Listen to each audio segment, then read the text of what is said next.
Hey, good morning. Chuck here with Apple Drains. Do you have a water problem? Where water's getting into your basement or your crawl space or even under the slab foundation of your home?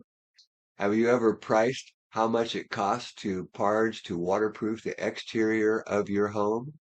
It's truly tens of thousands, 20, 30,000 to dig down along the outside of your basement wall, crawl space wall, and install footer pipe, which is what is needed to remove that water from the side of your home. Let me show you a way to save 10, 20, $30,000 over putting in a French drain and waterproofing that exterior of your home. Hard to believe, right? Watch and learn.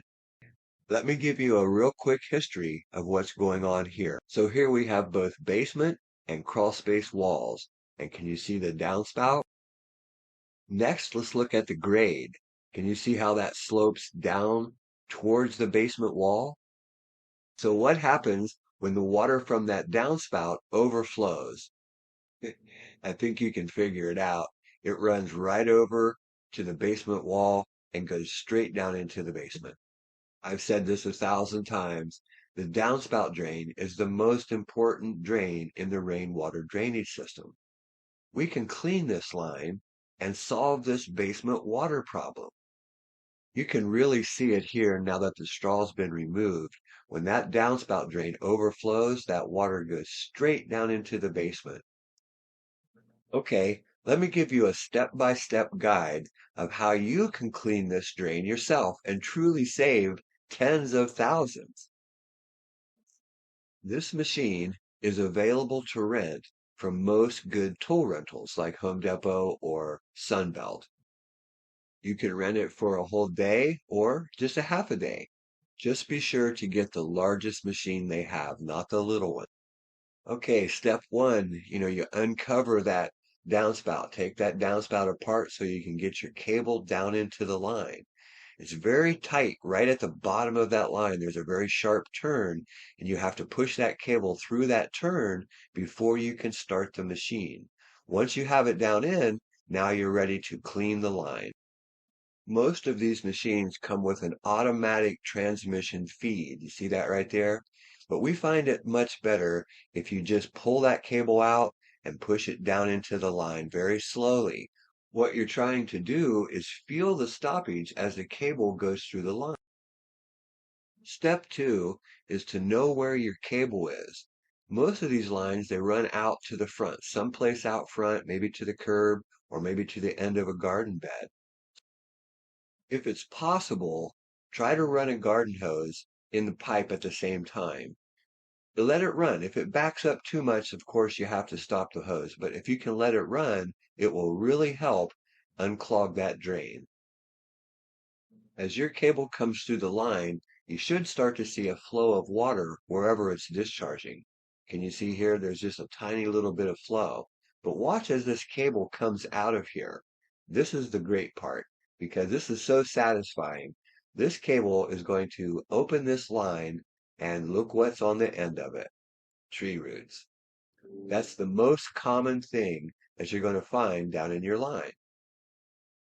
It is possible that your line is broken or collapsed, but your cable can find that too.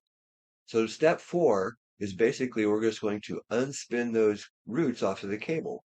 Make sure you get all the roots off before you pull the cable back. And if I didn't mention it before, make sure that you wear leather palm gloves. See how the operator is using his leather palm gloves? It's not so much because it's muddy and dirty and you're pulling on the roots. It's because when that cable spins and you're pushing it down the line, it's spinning inside your hand. Leather palm gloves are a must.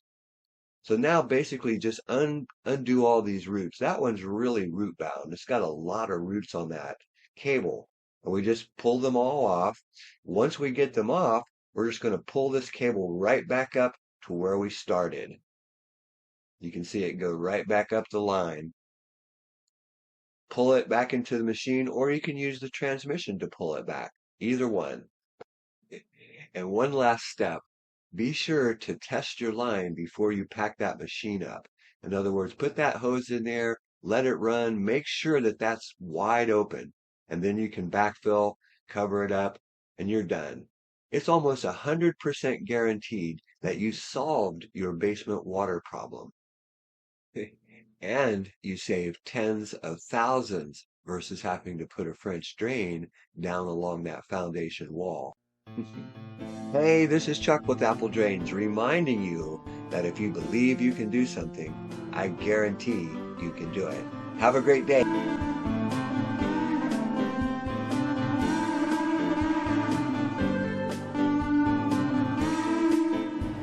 Hey, good morning. Chuck here with Apple Drains. Today we're down here in South Carolina, in Columbia.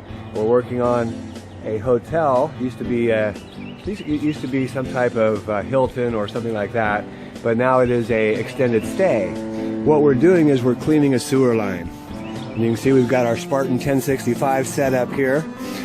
We suspected that there'd be some tree roots and some other material stuck down in the line, and there is, but let's take a look at what actually is happening here. So if you look carefully, you can see where our cable has come right out of the ground here, and we've got raw sewage that's come out here onto the ground as well.